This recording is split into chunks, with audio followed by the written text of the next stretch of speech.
یہ اگلی آیت ہے جس میں 3 طلاق کے مسئلے کو بیان کیا جا رہا ہے۔ فَإِن طَلَّقَهَا، پھر اگر طلاق دے دی اس عورت کو، اس سے مراد 3 طلاقیں ہیں۔ فَلَا تَحِلُّ لَهُ، تو یہ عورت اس کے لیے حلال نہیں ہے، من بعد، اس کے بعد، یعنی 3 طلاقوں کے بعد، حتی، جب تک، یا یہاں تک، تنکحہ، کہ یہ عورت نکاح کر لے، شادی کر لے، زوجن غیرہ، کسی دوسرے آدمی سے اس کو شوہر بنا کر، غیرہ، اس پہلے طلاق دینے والے شوہر کے علاوہ۔ فَإِن طَلَّقَهَا، پھر اگر طلاق دے دے وہ دوسرا خاوند، دوسرا شوہر جس سے اس کا نکاح ہوا عورت کا، اگر وہ طلاق دے دے، فَلَا جُنَاحَ عَلَيْهِمَا، ان دونوں پر کوئی گناہ نہیں ہے پہلے شوہر پہ، ان یتراجعا، کہ یہ دونوں ایک دوسرے سے رجوع کر لیں، یعنی ایک دوسرے سے مل جائیں، ان ظنا، اگر یہ سمجھتے ہوں، ان یقیما حدود اللہ، اللہ کی حدوں کو قائم رکھ سکیں گے۔ طلاق کیوں ہوئی تھی؟ گزشتہ آیت میں ہم نے پڑھا کہ اللہ یقیما حدود اللہ، اللہ کے حکم نافذ نہیں ہو سکتے، اللہ نے جو حقوق بیوی کے لیے مقرر کیے وہ شوہر ادا نہیں کرتا، اور جو حقوق اللہ نے شوہر کے لیے مقرر کیے بیوی اس کو ادا نہیں کرتی۔ تو اللہ یقیما حدود اللہ، یہ آیت نمبر 229 میں ہم نے پڑھا تھا کہ جب اللہ کی طرف سے قائم کیے گئے ایک دوسرے کے حقوق ادا نہیں کر سکتے تو اب تم طلاق بیوی کو دے دو یا بیوی شوہر سے طلاق لے لے۔ لیکن اگر یہ سمجھتے ہیں کہ اللہ کے حقوق، یعنی اللہ کی طرف سے جو دونوں کے حقوق ایک دوسرے پر ہیں ان کو قائم رکھ سکتے ہیں، تو دوبارہ رجوع کرنے میں کوئی برائی نہیں ہے۔ وَتِلْكَ حُدُودُ اللَّهِ يُبَيِّنُهَا لِقَوْمٍ يَعْلَمُونَ، یہ اللہ کی حدیں ہیں، یعنی اللہ کے قوانین ہیں، احکامات ہیں جن کو وہ بیان کرتا ہے، یبینها، بیان کرتا ہے وہ، ان قوانین، ان احکامات کو، لقوم یعلمون، اس قوم کے لیے جو جاننا چاہتی ہے۔ اس آیت میں 3 طلاق کے مسئلے کو بیان کیا گیا۔ ہم نے گزشتہ درس میں تینوں طلاق کے مسائل کو تفصیل سے بیان کر دیا تھا کہ طلاق دینے کے 3 طریقے ہیں، طلاق رجعی، بائن اور مغلظہ۔ جو آدمی بیک وقت یا وقفے سے 3 طلاقیں دے دے، وہ 3 طلاقیں 3 ہی تصور کی جاتی ہیں، اس پہ پوری امت کا اجماع ہے۔ اور 3 طلاقوں کے بعد دونوں ایک دوسرے کے لیے ہمیشہ کے لیے حرام ہو جاتے ہیں۔ اس لیے جب بھی طلاق دی جائے، ایک طلاق دی جائے، 3 طلاق دینا نہ جائز ہے نہ ثابت ہے۔ طلاق دینے کا صحیح طریقہ یہ ہے کہ ایک طلاق دی جائے یا 2 طلاقیں دی جائیں۔ 3 طلاقوں کے اس رواج کو امت سے ختم کیا جانا چاہیے۔ اس سلسلے میں عوام کو علماء سے اور علماء کو عوام سے تعاون کرنا چاہیے، مل کے اپنے معاشرے سے 3 طلاق کی اس مصیبت کو ختم کرو۔ ابھی عشاء کی نماز کے بعد ایک نوجوان میرے پاس آیا اور وہ یہ کہہ رہا تھا کہ 3 طلاق میں دے چکا ہوں۔ تو اگر اس چیز کو ہم عام کر دیں کہ طلاق دینے کا طریقہ ایک طلاق ہے، 3 طلاق کسی بھی طرح جائز اور ثابت نہیں ہے۔ 99% 3 طلاقیں دی جاتی ہیں اور 99% 3 طلاقوں کے بعد پشیمانی کا اظہار کرتے ہیں، دوبارہ ملنا چاہتے ہیں، اب ملنے کی کوئی صورت ہے ہی نہیں۔ اس لیے اس بات کو عام کر دو کہ طلاق جب بھی دی جائے 1 یا 2 طلاقیں دی جائیں۔ 3 طلاق کے بعد اب کوئی صورت نہیں ہے۔ فَلَا تَحِلُّ لَهُ مِن بَعْدُ حَتَّى تَنكِحَ زَوْجًا غَيْرَهُ۔ شرعی حلالہ یہ ہے کہ جس عورت کو 3 طلاقیں مل جائیں، عدت گزارنے کے بعد وہ کسی بھی مرد سے نکاح کر لے، اتفاق ایسا ہو کہ اس مرد کے ساتھ بھی اس کا گزارا نہ ہو اور وہ بھی اس کو کچھ عرصے بعد طلاق دے دے۔ اب پہلے شوہر کے لیے جائز ہے کہ وہ دوبارہ اپنی اس بیوی سے نکاح کر سکتا ہے جس کو اس نے طلاق دی تھی۔ یہ ہے شرعی حلالہ۔ اور ایک ہے مروجہ حلالہ، جو ہمارے ہاں رواج ہے جس کا، اس کو حلالہ کہتے ہیں۔ وہ حلالہ نہیں ہے، وہ تو حرامہ ہے، اس کو تو حرامہ کہنا چاہیے۔ دیوسی اور بےغیرتی کی غلیظ اور گھٹیا اور بدترین مثال ہے۔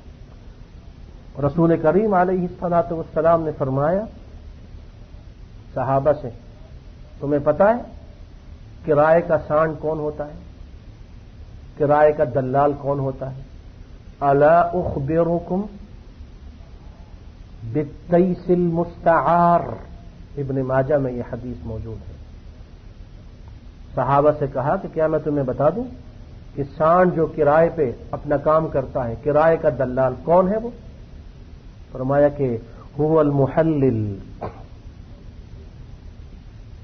کہا کہ یہ وہ ہے جس سے بات کی جاتی ہے کہ تم یہ کام کرو۔ دوسرا شوہر یہ کرائے کا دلال ہے، جس کو پہلا شوہر یہ کہتا ہے کہ تم میری بیوی سے نکاح کر لو اور اس کے بعد تم اس کو طلاق دے دینا تاکہ میں دوبارہ اس سے نکاح کر لوں۔ آپ علیہ الصلوۃ والسلام نے فرمایا کہ لعن اللہ المحلل والمحلل له، اللہ کی لعنت ہے یہ کام کرنے والے پہ اور یہ کام کروانے والے پہ، یعنی پہلے شوہر پر بھی اللہ کی لعنت اور دوسرے دلال پر بھی اللہ کی لعنت۔ اور دوسری حدیث میں یہ ہے کہ لعن رسول اللہ صلی اللہ علیہ وسلم، اللہ نے تو لعنت بھیجی ہے، اس کے رسول نے بھی لعنت بھیجی ہے۔ اللہ اور اس کے رسول دونوں کی نگاہوں میں یہ آدمی ملعون ہے، دونوں جو آپس میں سودا کرتے ہیں، پہلا شوہر اور دوسرا شوہر، دونوں اللہ کی نگاہ سے دور، نگاہ رحمت سے دور، اور دونوں ملعون ہیں۔ یہ مروجہ حلالہ، یہ کسی بھی طرح جائز نہیں ہے، یہ حرام ہے، کبیرہ گناہوں میں سے ہے۔